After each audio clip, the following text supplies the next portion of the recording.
하나님께서 오늘 우리에게 주신 말씀은 사무엘상 7장 7절부터 12절까지의 말씀입니다. 우리 함께 이 말씀을 읽어 올립니다. 이스라엘 자손이 미스바에 모였다는 소식이 블레셋 사람에게 들어가니 블레셋 통치자들이 이스라엘을 치려고 올라왔다. 이스라엘 자손은 그 소식을 듣고 블레셋 사람들을 두려워하였다. 그들이 사무엘에게 가서 주 우리의 하나님이 우리를 블레셋 사람의 손에서 건져내 주시도록 쉬지 말고 기도하여 주시기 바랍니다 하고 간청하였다. 사무엘이 젖 먹는 어린 양을 한 마리 가져다가 주님께 온전한 번제물로 바치고 이스라엘을 구원하여 달라고 주님께 부르짖으니 주님께서 그의 기도를 들어주셨다. 사무엘이 번제를 드리고 있을 때에 블레셋 사람이 이스라엘과 싸우려고 다가왔다. 그러나 그때에 주님께서 큰 천둥 소리를 일으켜 블레셋 사람을 당황하게 하셨으므로 그들이 이스라엘에게 패하였다. 이스라엘 사람이 미스바에서 나와서 블레셋 사람을 뱃갈 아래까지 뒤쫓으며 무찔렀다. 사무엘이 돌을 하나 가져다가 미스바와 센 사이에 놓고 우리가 여기에 이르기까지 주님께서 우리를 도와주셨다 하고 말하면서 그 돌의 이름을 에벤 에셀이라고 지었다. 아멘. 우리의 약함과 무지를 깨우치시고 힘있게 하시며 생명의 길로 인도하시는 항상 오르신 하나님의 사랑과 자비가 오늘 예배하기 위해 하나님 앞에 나온 자녀들에게 함께 하시기를 성어버이 성자 성령의 이름으로 축원합니다. 네, 제가 예배 시작하면서 우리 큰아드님은 안 일어나셨냐 하면서 속으로 1월 첫째 주일하고 12월 마지막 주일만 꼭 참석하면 그래도 한 해가 잘 시작되고 잘 마무리되는 거라 내려와야 될 텐데 하는 생각을 했는데, 네, 그렇죠. 한 해의 시작의 첫 단추를 어떻게 꿰느냐 하는 게 그 한 해의 전반적인 흐름을 또 어, 좀 이끌어가는 힘이 되듯이 또 한 해의 마지막을 어떻게 장식하느냐에 따라서 우리 내부적인 평가들을 또 달라질 수 있고 또 그것이 새로운 동력으로 전환될 수가 있는 그런 힘이 있는 거니까 오늘 그래서 송년주일 어떻게 이렇게 마지막 주일을 또 이렇게 맞이하게 됐는데 이 시간 함께 예배 잘 들으시고 말씀 잘 받으시면서 한 해를 잘 마무리하시는 그런 시간 되시기를 바랍니다. 우리가 오늘 사무엘서 말씀을 읽었는데 사무엘서는 상하 두 권의 책으로 나눠져 있죠. 다 아시겠지만 사무엘서가 맨 처음에 뭘로 시작하냐면 한나라는 여자에 대한 이야기로 시작이 됩니다. 한나라는 여자, 아기를 낳지 못한 여자가 어, 기도를 해서 결국 사무엘이라고 하는 아들을 낳는 그런 이야기로 시작이 됩니다. 이 사무엘은 한나가 하나님께 이 아이를 낳으면 내가 하나님께 바치겠습니다라고 하는 그런 서원으로 태어난 사람이죠. 그래서 젖을 떼자마자 엘리 제사장 당시 제사장이었던 엘리 제사장 밑으로 들어가서 그 밑에 성장하게 됩니다. 젖을 떼자마자 몇 살, 뭐 요즘은 뭐 분유 먹고 뭐 그러니까 조금 빠르긴 하겠지만 그래도 한 3살 정도는 되지 않을까 생각하는데 3살부터 부모와 떨어져서 그이 종교적인 그런 틀 안에서 자라게 된 사무엘 결국은 마지막 어, 뭐 마지막 선지자, 뭐 사사 이렇게 이제 불렸던 사람입니다. 당시에 뭐 대부분의 직업이 다 그랬겠지만 특히 제사장이라는 그룹은 이 직업은 직종 뭐랄까요? 이 위임은 세습이 되는 게 원칙이었습니다. 그러니까 이 엘리 제사장에게 아들 홈니와 비느하스라고 하는 두 아들이 있었는데 이 두 아들은 어, 장차 제사장의 직업을 이어받아야 될 그런 사람들이었음에도 불구하고 행실이 아주 나빴다라고 사무엘상 2장은 이야기를 하고 있습니다. 왜 그랬냐면 하나님께 사람들이 갖고 와서 바치는 그 제물을 제 욕심에 따라서 함부로 대하고 막 가져다가 먹었다라는 겁니다. 막 한참 고기를 끓이고 있는 가마에 와가지고 갈고리 3개 달린 그런 갖고 와가지고 아무거나 툭 건져가지고 걸리는 거 그냥 지 맘대로 갖다 먹고 이러는 거죠. 원래 제사장이 먹을 수 있는 부위와 이런 것들이 다 정해져 있는 건데 그런 걸 다 무시한 거죠. 그러니까 사람들이 나름대로 거룩한 마음 가지고 와서 예배 드려야지, 내가 이 제사를 지내야지, 이 제사를 지내서 내가 복을 받아야지 하는 마음으로 그렇게 가가지고 제사를 지냈는데 와가지고 제사장이라는 작자가 이걸 막 함부로 막 이렇게 하니까 그 제사가 손상이 되는 거죠. 그러니까 이게 아주 순결하고 하나님께서 기뻐하시는 제사가 아니라 오히려 하나님께 욕을 먹는 그런 제사가 돼버리는 거예요. 그러니까 이 사람들이 제물을 드리러 왔다가 다 이 홈리와 비느하스 이 자식들이 하는 것 때문에 화가 나가지고 원성이 자자하고 그런 일들이 막 이렇게 벌어진 거죠. 그런 거를 아버지 엘리 제사장도 다 알고 있으니까 어, 그러지 말아라라고 조언을 하고 꾸짖기도 하는데 그 말도 듣지 않죠. 결국은 이 아들들은 하나님께 저주를 받고 심판을 받게 되는 그런 일을 당하게 됩니다. 그리고 반면에 사무엘은 어린 나이에 하나님의 부르심을 받죠. 교회학교에서 다 배우셨을 거예요. 잠자는 사무엘을 부르죠. 그러니까 일어나서 제사장님이 나를 부르네 하고 달려갔는데 난 널 안 불렀다. 그런 일이 세 번 있었죠. 그러고 나서 사실 하나님께서 부른 거구나 깨닫게 되는 이제 그런 자기 각성의 또 그런 소명의 그런 이야기가 있는데요. 아무튼 사무엘이 그렇게 돼서 이제 어떤 그런 역사의 한 획을 긋는 중요한 인물이 된다라는 것입니다. 그런데 오늘 제가 지금 드리는 말씀이 우리가 읽은 그 이전에 나오는 사무엘상 1장부터 7장까지의 이야기를 드리는 겁니다. 어느 날 블레셋 군사들이 이스라엘에 쳐들어옵니다. 그때 당시 블레셋은 이미 철기로 무장했을 정도로 아주 강력한 사람이었죠. 강력한 도시 국가들을 모아놓은 그 민족들을 블레셋이라고 하는데 쳐들어왔는데 전세가 불리한 거예요, 이스라엘이. 그래서 어떻게 하냐? 야, 우리가 전쟁에 이기려면 하나님의 궤, 우리가 법궤라고도 하는 그걸 가지고 와자. 그걸 갖고 와야 하나님이 우리와 함께 가시고 힘을 주시니까 우리가 전쟁에서 이길 수 있다. 그래서 그걸 갖고 옵니다. 갖고 온 게 홈리와 비느하스 같은 제사장들이죠. 그걸 가지고 와서 했는데 오히려 전쟁에서 대패하고 이 홈리와 비느하스도 전쟁에서 죽게 됩니다. 그러니까 이 아버지 엘리 제사장은 의자에 이렇게 앉아 있다가 전쟁이 났는데 전쟁에서 당신의 아들 두 아들이 죽었습니다라고 하는 말을 듣고 깜짝 놀랐죠.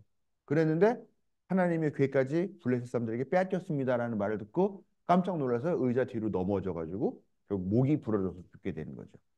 그리고 이 두 아들 중에 하나인 비느하스의 아내도 임신 중이었는데 아이를 낳자마자 아기를 쳐다보지도 않고 실망에 빠져 있고 그 아기에게 별로 좋지 않은 이름을 지어주고 나서 바로 죽게 되는 그런 결국 하나님께서 맡겨주신 제사장의 사명들을 온전히 감당하지 못해서 받은 그 저주가 현실로 드러나게 되는 이루어지게 되는 그런 일들을 당하게 됐다라는 것이죠.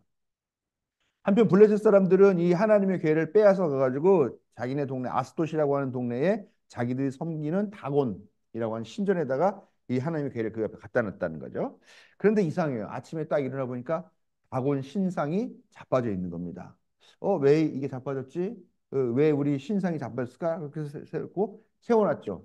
다음날 아침에 딱 봤더니 또 자빠졌습니다. 이번에는 자빠졌는데 목이 댕강 부러지고 두 팔이 댕강 부러지고 몸뚱아리만 남아있고 이 이 머리와 이 팔 부분은 문지방 위에 이렇게 대충 둥글고 있더라라는 거죠.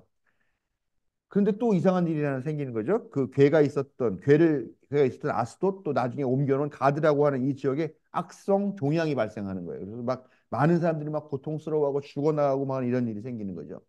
그러니까 야 여기도 안 되겠다 그래서 에그론이라고 하는 동네로 갖다 놓으려고 하니까 그 동네 사람들이 안 된다고 저거 들어오면 우리 동네에 악성종양 퍼지고 불길한 일이 생기니까 절대 안 된다고 저거 안 된다고 그거 막 거부하고 거절하고 막 그리고 울부짖는 그런 일까지 생겼다는 거죠.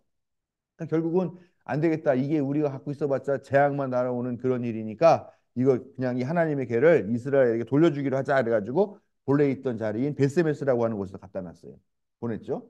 근데 이 베세메스 사람들이 야, 이 하나님의 괴 여러분 같으면 어떠시겠어요? 야, 이 괴 안에 뭐가 들어있을까 궁금해가지고 열어보겠죠. 열어보면 안 되는 건데 열어봐가지고요 5만 70명이 죽었다고 그렇게 기록에 나와요. 그러다가 나중에 기랏 여아림이라고 하는 그 동네 사람들이 가져다가 언덕에 집 짓고 사는 아비나답의 그 집에다가 갖다 놓았다라고 하는 것까지가 바로 6장까지의 이야기고 이제 7장 오늘 읽은 7장의 이야기는 그로부터 약 20년이 지난 상황을 이야기합니다. 근데 사무엘이 이제 많은 사람들에게 이게 공감도 얻고 존경도 얻고 하게 되는 그런 상황에서 이 사무엘이 이제 사람들에게 이스라엘 백성들에게 야 우리 회개하자 우리 회개해야 된다 그동안 이방의 신들과 아스타로 여신상들을 섬겼는데 그런 거 다 없애버리고 우리가 주님께만 우리 하나님께만 우리의 마음을 두고 하나님만을 섬겨야 된다. 그러니까 다 모여서 미스바로 와서 미스바에서 우리가 회개의 기도를 드리고 새로운 삶을 살자라고 이렇게 제안을 합니다. 사람들이 다 이 말을 기쁘게 받아들이게 드린 거죠. 이런 상황까지 이제 이고 오늘 말씀은 이때의 상황 어떤 일들이 벌어졌으며 사무엘이 어떤 기도를 해서 어떤 일들이 벌어졌는가 하는 것들을 우리에게 보여주고 있는 겁니다. 이스라엘 백성들이 미스바에 모여서 금식하면서 죄를 고백하고 성회로 모였다는 소식을 듣고 또 블레셋 사람들이 잘 됐다. 이번에 가서 또 좀 공격을 하면 되겠다라고 생각해서 또 블레셋 사람들이 이 사람들 치려고 이스라엘에게 올라왔습니다. 그 지역 이름이 이제 훗날 에벤에셀이라고 불리게 된 그런 지역이었는데 아무튼 원래 이름이 있었겠죠. 그런데요, 이 이스라엘 사람들이 블레셋 사람들이 쳐들어왔다는 소식을 듣고 어떻게 했느냐? 다 두려움에 떨은 거죠. 야, 큰일 났다. 우리 또 죽었다. 또 망하겠다. 또 하나님의 법궤도 빼앗기고 그러겠다라면서 그렇게 두려움에 떨었다는 거죠. 그런데 사무엘이 제사를 지내고 기도를 드리는 동안에 전쟁을 하는데 기적 같은 일이 벌어집니다. 이스라엘 백성이 그 무섭고 철기로 무장했던 그 그 블레셋 사람들을 크게 이깁니다. 왜 그랬냐? 성서는 이야기하는 게 하나님께서 큰 천둥 소리를 일으켜서 블레셋 사람들을 당황하게 하셨기 때문에 이겼다라고 그렇게 증언을 하고 있습니다. 뭐 실제로는 어떤 일이 있었는지는 잘 모르겠습니다만 아무튼 그렇습니다. 그래서 이 전쟁에서 승리를 하자 사무엘이 돌을 하나 가져다 놓죠. 세워놓고서 우리가 여기에 이르기까지 주님께서 우리를 도와주셨다라고 하면서 그 돌의 이름을 에벤 에셀이라고 지었다 하는 이야기가 오늘 읽은 말씀입니다. 에벤 에셀이라는 말은 뭐냐? 도움의 돌, 도움 받은 것을 기억하는 돌이라는 그런 뜻의 이름입니다. 오늘 이스라엘이 대승을 거둔 그 자리가 어떤 자리냐면요. 20여 년 전에 아까 말씀드렸던 내용 사무엘상 4장에 나오는 내용인데요. 이 블레셋 사람들에게 우리가 한판 맞붙어서 아주 하나님의 궤까지 갖고 와서 우리가 이길 거라고 자신만만했지만 거기서 아주 개박살이 나고 쓰라린 패배를 맛봤던 그런 결국 하나님의 궤까지 빼앗겼던 바로 그 자리라는 것입니다. 이스라엘 백성에게는 이 자리가 어떤 자리냐? 세상이 끝나는 자리예요. 두려움을 다시 끄집어내게 하는 그런 자리였고 패배의 기억으로 어깨를 움츠러들게 하는 그런 자리였죠. 하국의 자리였고 패배의 자리였고 굴욕의 자리였습니다. 그런데 이 자리가 바로 이날 하나님의 도움의 돌이라고 하는 뜻의 에벤 에셀이라고 하는 새로운 지명으로 새로운 이름으로 기억되기 시작하는 그런 계기를 마련했다는 겁니다. 그러면 왜 전에는 패배했고 지금은 승리하였을까? 도대체 뭐가 달라진 걸까요? 자, 이 사람들이 미스바에 왜 모였다고 했습니까? 바로 회개의 기도를 하기 위해서 모였다라고 제가 말씀드렸습니다. 즉, 철저한 회개가 패배를 승리로 바꾸는 열쇠다라는 것입니다. 영어로 회개는 repent, R-E-P-E-N-T라고 repent를 씁니다. 그런데 제가 그 우리 교회 제 전임자 였던 방일선 목사님의 사모님인 최수련 사모님이 쓰신 그 신학 석사 논문을 봤어요. 근데 그분이 회계에 관련된 내용으로 그 논문을 쓰셨는데 그걸 쭉 보니까 그분은 회계를 repent라는 단어를 쓰지 않고 conversion이라는 단어를 쓰더라고요. 그러면서 그 이유를 쭉 설명을 했는데 영어의 앞에 붙는 con이라는 뜻은 완전히 라는 뜻이에요. 완전히 전체적으로 이런 뜻이고 version은 방향이라는 거죠. 방향. 뭐 리버스, 뭐 오토 리버스 뭐 이런 것처럼 방향을 이야기하는 거죠. 즉 conversion이라는 말은 완전하게 방향을 바꾼다라는 뜻. 즉 회개라는 게 뭐냐? 지금까지 살았던 그 삶의 방향을 완전히 뒤집어 바꿔버리는 것. 그동안의 삶의 방식을 완전히 거부하거나 포기하고 전혀 새로운 방식으로 나아가는 것, 완전히 반대 방향으로 나아가는 것. 이것이 어, 회개의 참된 모습이다라는 것을 이 논문이 이야기를 하고 있는 건데 저는 그걸 보면서 참 많이 감동을 받고 동의를 하게 되었습니다. 3절에 이 사무엘의 말을 들어보면 이 이스라엘 사람들은 하나님의 사람이고 하나님의 백성이라고 이야기하면서도 여전히 이방인들이 섬기는 그 우상 숭배에 빠져 있었다는 것을 알 수가 있습니다. 그런데 이스라엘은 이 이스라엘 백성들은 사무엘이 하는 충고 뭐라고 했냐? 여러분이 온전한 마음으로 주님께 돌아오려거든 이방의 신들과 아스타롯 여신상들을 없애버리고 주님께만 마음을 두고 그분만을 섬기십시오. 그러면 주님께서 여러분을 블레셋 사람의 손에서 건져주실 것입니다라고 하는 그 사무엘의 충고를 듣고 그제서야 이 사람들이 마음에 부끄러움을 느끼고 자기들이 지은 죄를 깨달았다는 거죠. 그래서 그동안 해왔던 방식과는 완전히 절교하고 절연하고 새로운 방향, 즉 하나님만 섬기는 길로 나아가야겠다라고 다짐하면서 금식하면서 철저하게 회개하며 기도했다라는 것입니다. 그래서 그들은 패배의 자리에서 엄청난 승리의 기쁨을 맛보게 되었고 하나님께서 우리와 함께 계신다라는 것이 어떤 의미인가를 깨닫게 되었다라는 것입니다. 회개, 즉 죄에 익숙한 삶의 방식을 바꾸면 인생이 완전히 달라집니다. 패배의 인생은 그 순간에 승리의 인생이 된다는 것을 여러분 분명하게 믿으시기를 바랍니다. 한 해를 정리하는 시점에 우리가 있죠. 오늘 지나면 뭐 사실 내일이 열리겠지만 뭐 내일이 뭐 오늘이랑 딱 달라져서 뭐 갑자기 하늘이 뭐 다 전혀 다른 모습으로 열리면서 뭐 새롭게 시작하는 하루가 되냐? 그건 아니에요. 달라질 것 없이 똑같은 하루가 시작되는 게 내일이에요. 내일 1월 1일. 근데 무슨 의미가 있습니까? 아, 이제부터는 새롭게 시작한다라고 하는 그런 의미가 있죠. 그 의미 때문에 우리는 매년 이맘때를 새해라고 그렇게 부르면서 아 이제부터는 달라져야지 이제부터는 바뀌어야지 이제부터는 변화해야 돼야지 라고 하는 그런 기대를 담고 그런 결심을 하게 된다는 것입니다. 여러분 올 한 해 살아오면서 어떤 삶의 열매를 거두셨어요? 참 많은 부분 우리가 너무 익숙해지는 것 같아요. 불의에 익숙해지고 그런 것들을 당연하게 받아들이게 되는 것 같고 물론 거기에 동조를 하거나 하지는 않을 수는 있겠지만 예? 또 우리 삶은 어떻겠는가? 좀 많이 갈등하고 부딪히는 그런 삶을 산 것인가? 잘 안 풀리고 꼬이고 하는 그런 일들을 많이 경험하고 그런 결실을 우리의 삶으로 맺었는가?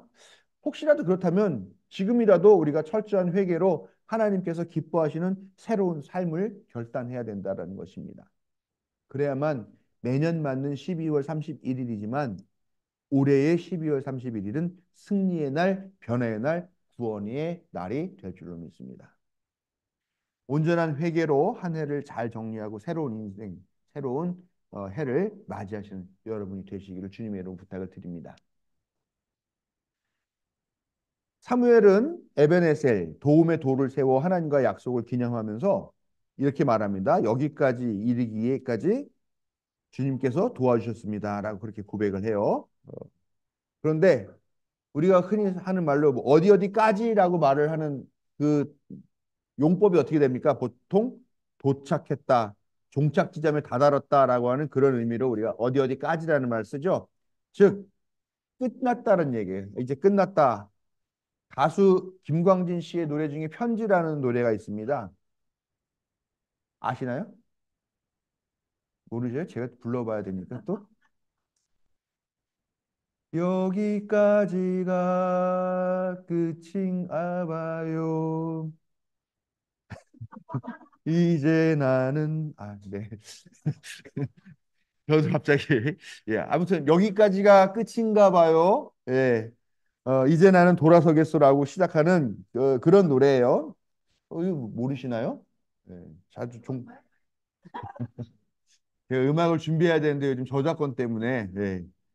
아무튼 이 이렇게 시작하는 이 여기까지가 끝인가 보 이제 나는 돌아서겠소라고 시작하는 이 노래는 사랑하는 사람과의 가슴 절절한 이별을 어떻게 보면 되게 매우 절제된 그런 가사에 이렇게 담고 있는 그런 노래예요.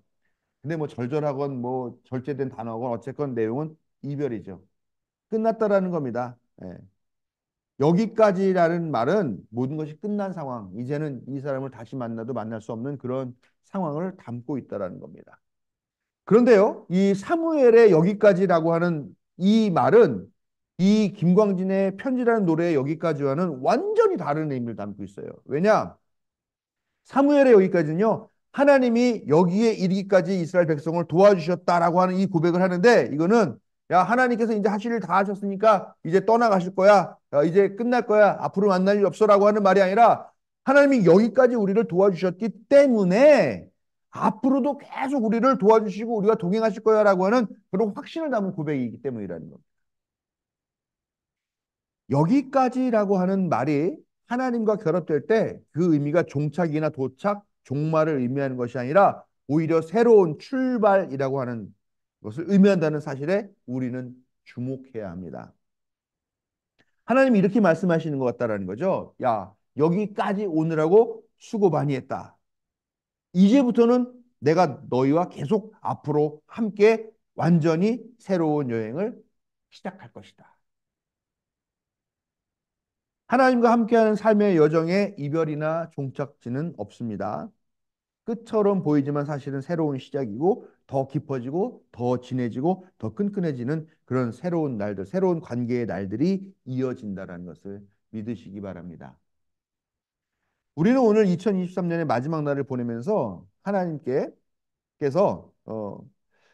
하나님께서 오늘까지 우리가 함께 해주셨다라는 이 고백을 할 때 그것은 하나님 그동안 저와 함께 해주셔서 고맙습니다. 이제부터는 우리가 알아서 하겠습니다라고 하는 그런 의미가 아니라 2023년도 함께 해주셨기 때문에 2024년도 당연히 함께 해줄 줄로 믿고 의지합니다라는 그런 고백이 되어야 합니다.